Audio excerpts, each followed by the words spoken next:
mga kasignifikan na tuberculosis sa Barangay Concepcion Pequeña po? Good morning, ma'am po, ma'am. Sa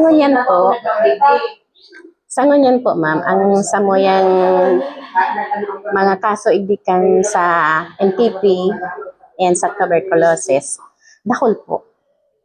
Pero ang bulong ni ma'am po, yan man po, ma'am, dakol man ang samuyang mga bulong sa NTP. Hali sa city health. Pero okay man po, natatawan ni ma'am po sindaning mga bulong. Every 6 months, kada ano po,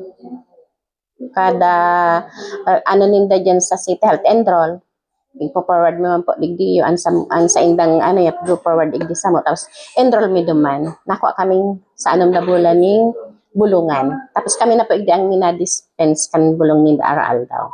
Okay. Kumusta man po iyan, ma'am, ang mga participation ng mga may pili po dito po sa health po?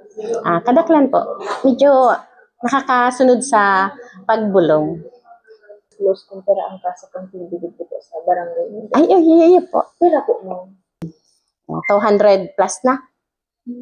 Dahil pa man. Kasi may Nagtapos na po. Si iba, tapos naman kada na bulan, tapos naman. Nakahay na.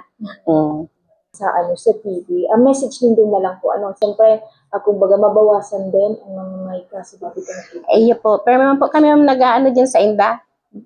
Nag-orient. Maski ang pag nag-enroll po igdi sa muya, mingo na sa luwas para kung paano ang nila kang maiwasan ang paglaganap kang sa pamilya.